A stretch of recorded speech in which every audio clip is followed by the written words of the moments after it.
Stay tuned for today's Antidote, brought to you by the Renegade Success Network. Today's Antidote features a healthy dose of thought-provoking insights and information for business owners, entrepreneurs, leaders, and nonprofit professionals. Each day since March of 2020, this program has offered that one thing to help you continue on your own unique pathway to success. And now, Renegades, we bring you Bob Graham and Tom Brush.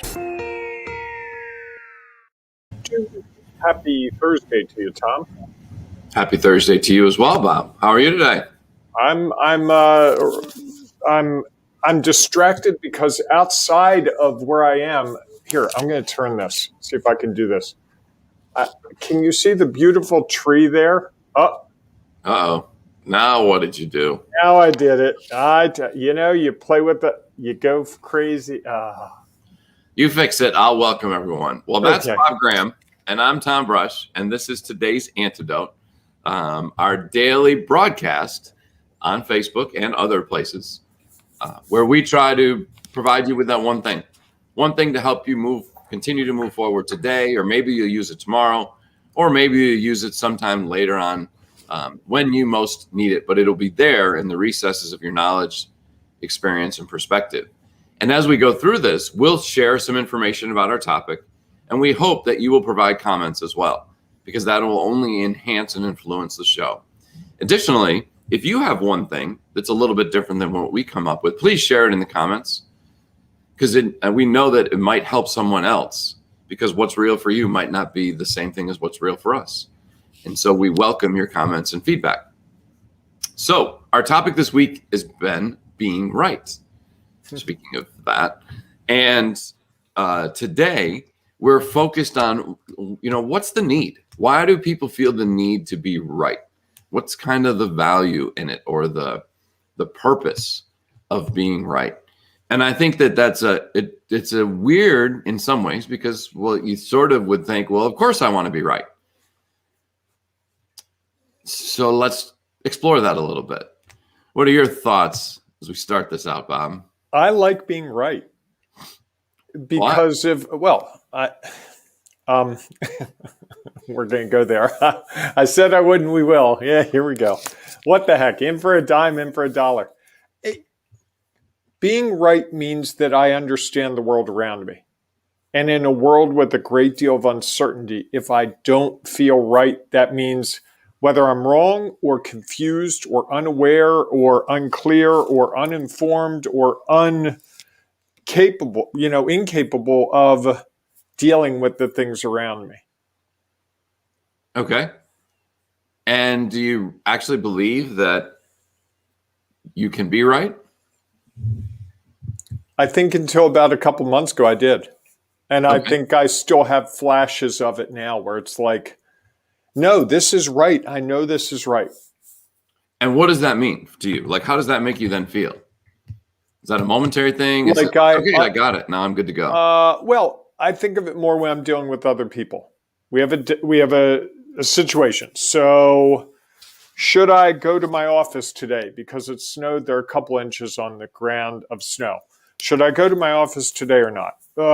I think probably not, because the roads look a little iffy and there's no real reason. I could go tomorrow or not. Okay, I say that and you go, Bob, I really think you should go to your office because the internet connection's stronger there. You can do more in that office, blah, blah, blah. Okay. And we have that debate and we discuss the sides. But what happens often to me is that we get to that place where we believe that our point of view is the only point of view. And that's what really being right is, right? Is me saying, I believe that the sky is white today. Correct. And you saying either it is or isn't. And I can go to bed tonight saying the sky was white all day. And you can go to bed tonight saying, no, it was actually, ecru color. I can't prove you wrong. You can't prove me wrong. And the best part is color is really in the eye of the beholder. So what you see as one color and what I see as another color is a total. Interesting. I thought you'd like that. Is there ever really a right? No. No, there isn't. I know that intellectually, but in the course of my day, I have time with that. I have trouble with that at times. Okay. And I don't think I'm alone. In fact, I'd love to hear someone say, yeah, I have trouble with that too. Well, I think that we all want to feel like we are making decisions that are the best decisions we can possibly make given all the information that we have to give.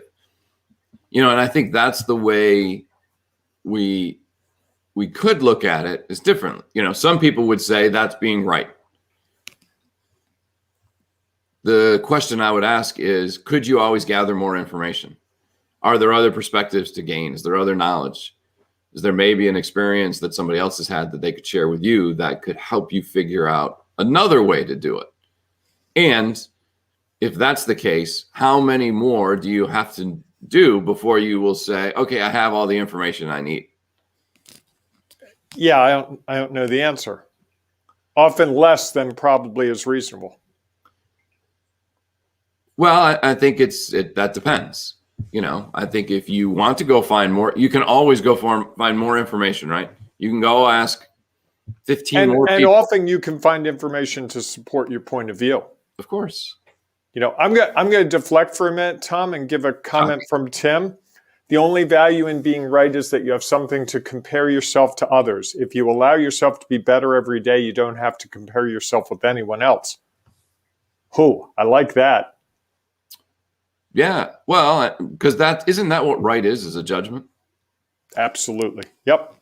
And then the Liz says, isn't getting it right more important than being right? Very nice. And that's someone who officiates lacrosse, women's lacrosse. So getting it right rather than being right resonates, I'm sure. That's that situation really well. It's getting it right, not that you were right, but whatever. If you're the official that makes the call and it's right, great. It's the best call. If it's someone else who comes in and goes, whoa, time out, Tom. No. You missed that. It went out of bounds. You didn't see it from your angle, right? Okay. Does that necessarily mean that was right? Because I guarantee you there's 50% of the people who are watching that event who believe you got it wrong. Because their perspective was different. They saw it differently. They said, well, I'm not sure that the ball actually hit the line. It might have looked like it did, but it actually didn't. So I think that there's all of those, I think trying to get it right would be what I would say is because you're searching for what is something that is probably not necessarily always attainable. In some situations, you can say, yes, the ball hit the line. Right.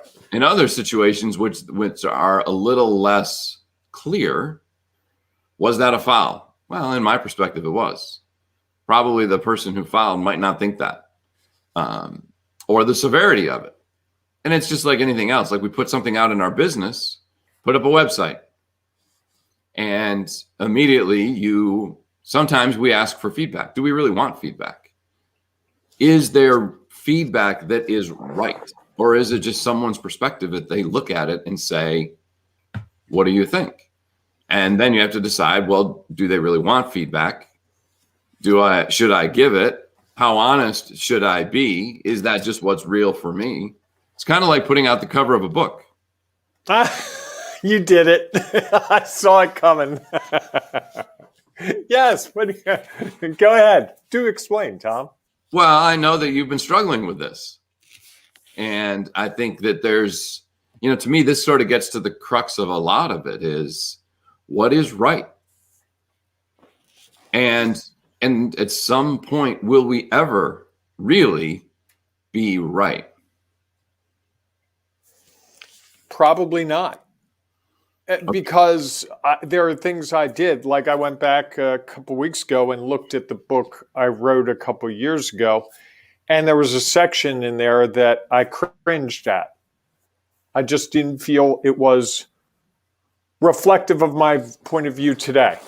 But at that moment that I wrote it, I can remember writing it. I can remember exactly where I was sitting in Bethany Beach, and it made sense to me that day when I wrote it. So what's changed? What has changed? My perspective has gotten deeper. I've talked to more people. I've experienced new things. I see the world with a I think, a wider lens now than I saw it a couple of years ago. And I think that's what we're all doing. You know, they say when we get older, we get wise. I don't know that we get wise.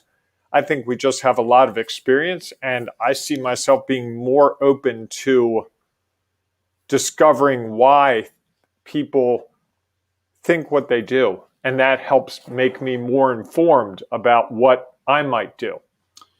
Does it make you right? I don't know that I think about being right so much in the moment. But there are certain things that yesterday we sent out an email. I wanted that. I heard myself saying, I want that subject line to be right. I was playing with 10 or 12 different subject lines. Like, I wanted to be right. And this morning I checked the numbers to see if we had more opens than in the past. And that was me wanting to see if I came up with the right subject line. Not the best one, but And in my you? head, the word was right. Did you? Who the hell knows? Okay. It was, but this is, I know you're laughing, but I think we all go through this. Of course we do. I've talked to people who are trying to buy a car and they can't decide between two cars, and they'll be like, well, this one does this and this one does this, and they're so paralyzed with the need to make the best decision, the right decision, that they put off buying a car for 6 months. I've seen people, oh, this house is perfect, but the interest rate's slightly higher than it was a week ago. I'm going to wait and see if it goes down. That's a choice, but those are kind of things that I think stand in for a deeper, I'm afraid to commit to something. And that's what was going on with the subject line. Once I put that subject line on it and agree that that's the subject line I'm going to use and hit the send button, there's a finality to it. I am free to be judged by anyone at that point. And I think we like to prejudge to make sure that we're going to be judged in the best possible light. So if someone gets that email and they email back and go, this is the stupidest email subject line I've ever read, be like, see, there it is. I told myself I shouldn't have done that. What was I thinking? Because one person did that? I think we tend to knee jerk with one or two people. I've worked with people on their websites where one person will be like, I really don't like that color. And that sets the whole project. I pick that. Sometimes it's the wrong color. I can think of some examples right now, bad color choices that don't reflect what common knowledge, best understanding of science says about color schemes. But to that person, if it's your website, you want it to be pink, hey, that's your call. I'm totally on board with that. But I feel compelled to say to you, the research suggests that a pink website, predominant color, is going to send a certain signal. To some people. To some people, correct. And it's sort of like, and all of those things are great. Best practices. I talk to people about that all the time, like conferences are great. And, webinars and seminars and all of those things are great because you typically get best practices. Mm-hmm. Which all that means is that for a certain group of people, they got results that they were hoping for. And yet for other people, if they try to do that, it wouldn't work because it doesn't fit within their situation. And so I think that while research and best practice and all of that, yes, is it valuable? Sure. It's more data that we can add to help us figure out what's real for us. And there are still other people out there who might offer different feedback. And when we step back and look at our exact situation, they're not addressing necessarily our situation. Our business might have different staffing. We might be in a different demographic.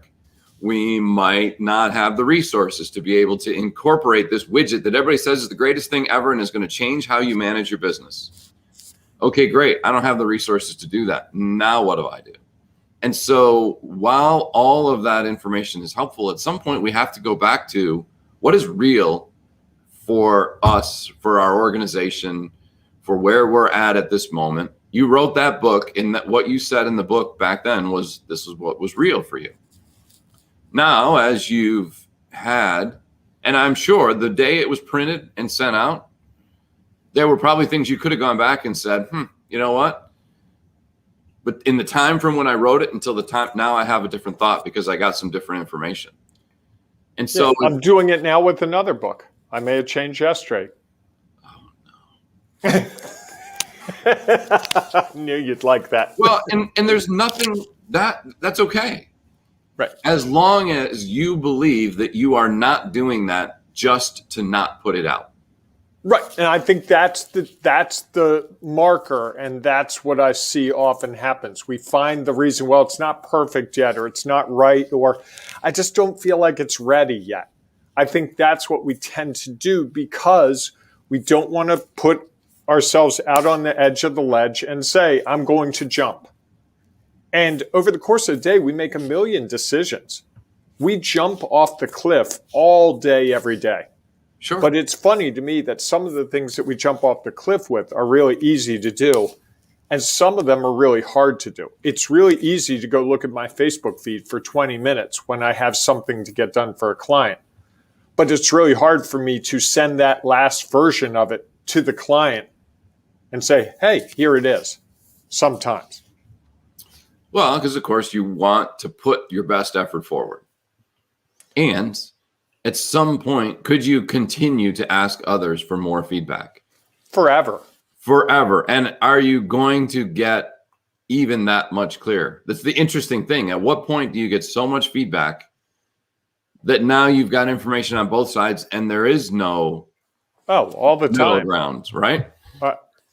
And I've done focus groups where that happens. It starts one way and they're all saying this is great, and then they start to talk about more and someone goes, now that I think about it, this might not work. Now you've got a split jury. You're basically no better off than where you were. But when I've worked with people on those Facebook groups or on those focus groups, what often happens is they are paralyzed. Half the people like it, half the people don't like it. And their response is, rather than go forward knowing that half the people will appreciate it, they stop in their tracks. Or let's do another one. Right. Because I think sometimes when we limit what we're trying to understand.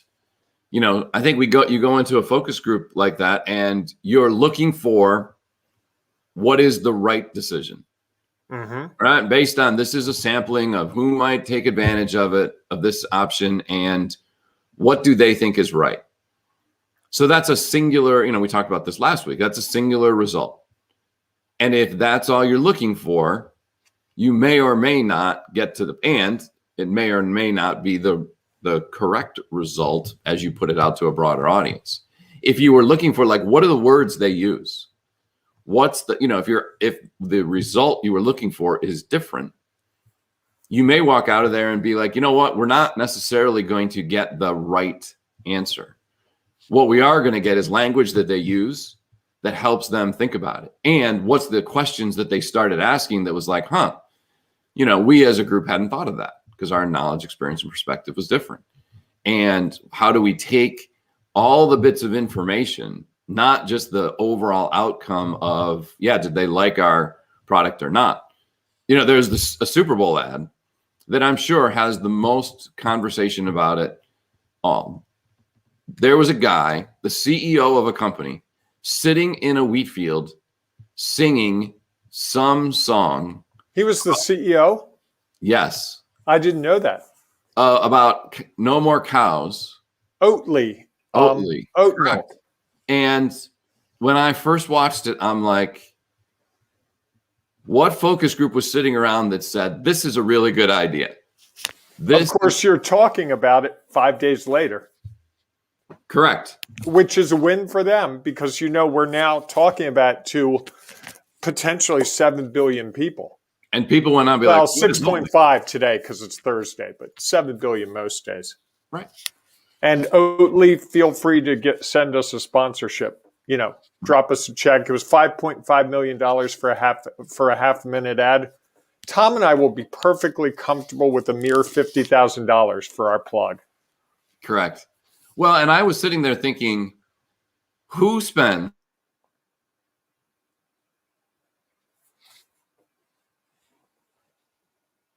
Did I lose you, Tom? Are you there, Tom? Okay. I think I'm here. I'm not sure yet. Looks like I might be here, so I'm going to keep going. I think we lost Tom. So I think Tom was talking about the Oatly commercial and who. There you are. Sorry. Welcome back, Tom. I don't know what happened there. Just got a blip. Thanks. It's the weather. Yeah. So I don't know where maybe you took off on that, but I was like, who spent? No, I 5.5 was just trying to figure out what happened. million? Hey, we've got a great comment from Tim. Tom froze. He must have opened a window. That's really good. That would probably do it today. Indeed. I like what Tim did there. I did. Bravo, so I'm sure they sat there and were like, somebody probably said, this is an amazing idea. And I'm sure around the room, people looked at them like they were crazy. Like, really? This is what you want us to do? Now, my initial thought was, all right, there's a CEO who's like, here's my chance. I've been practicing because I've been at home, we're quarantining, and now I can play a little bit. And I created this funky little song, and this is what I want to do because I'm the CEO. That to me became the interesting part, is like, not that they did it, as crazy as I thought it was. How did they come to that decision? How did they sit down and be like, okay, what are the outcomes that we're expecting from this, that we are going to spend $5.5 million on? That's a pretty big decision. And did you just disappeared there? Holy cow, we're having issues. So maybe that means they're telling us that I was going to say, the gods are speaking to us right now. There you go. Let me get back to the right camera. Shoo. Wow. Anyhow, all right. So, Bob, what would you say is your one thing today about being right, and what's the need? First of all, I have to correct something. I said that the comment was you or was Tim. It's actually John Cerisi. So I want to give John props for his incredible comment. So I apologize for that. I think the thing for me is to continue to try to recognize that there isn't a right that's long term. What might feel right in the moment might not be what's right in an hour or a day or a week or a month or a year. And we have to just accept that and still go forward. Did I lose you again, Tom? Tom froze on me. So folks, it's a sign. It's a sign that I'm going to accept that we should probably call it quits. If you want to get into more discussions like this with us, preferably with less technology issues, and I apologize for those, feel free to join. I was just trying to wrap this up, Tom. You there? Keep rapping. Keep going. Okay. Keep going. If you'd like to join our group of renegades, those people who are carving their own unique path towards success, feel free to join us in the Ring of Renegades. You can search for it on Facebook and join. You can also go to ringofrenegades.com and find us there, and it'll send you a link to get to the Facebook page. All we're going to ask you when you get to that Facebook page, it's a free group, but it is a private group. We're going to ask you what makes you a renegade. And that's a great question. And I will tell you the answers we get are amazing. And I am amazed each time we get someone who explains that to us, because the reasons people are renegades are so interesting, Tom. Someone like, well, I always feel like I'm swimming upstream in my office. I always feel like no one fully understands me. I know I have a vision and other people can't see it yet, but I know this vision is going to take off. And so if you're someone who's looking for a home where you can be around other people who are admitting publicly in this group the things that they're trying to figure out, the things that they're struggling with, the great things about business that we're trying to discover in these pandemic times. We had a discussion the other day about business cards. Would you order business cards again? Some people, yes, absolutely. Some people are using QR codes. Some people, I'm not going to order. Some people wait and see. I find that information really helps me as a business leader to understand what's right and what's best. If that sounds like it's of appeal to you and you have not joined our Facebook group, please go to ringofrenegades.com or go to Facebook and search for Ring of Renegades. And Tom, are you going to let them see more about our group there? Absolutely. Here's some further information about it. And so we look forward to seeing you inside the group, or We'll see you tomorrow morning at 8 a.m. Eastern time for our next edition of Today's Antidote, where hopefully my internet will be in better condition. Have a great day, everyone. Carving your own path is tough. You want and need a community to offer you insights and advice, share inspiration, provide support, and save you time and money. But where do you find all that? Here's the easy answer: the Ring of Renegades Facebook group, where leaders, entrepreneurs, and business owners identify their next steps. Here's some of what you will find at the Ring of Renegades Facebook group.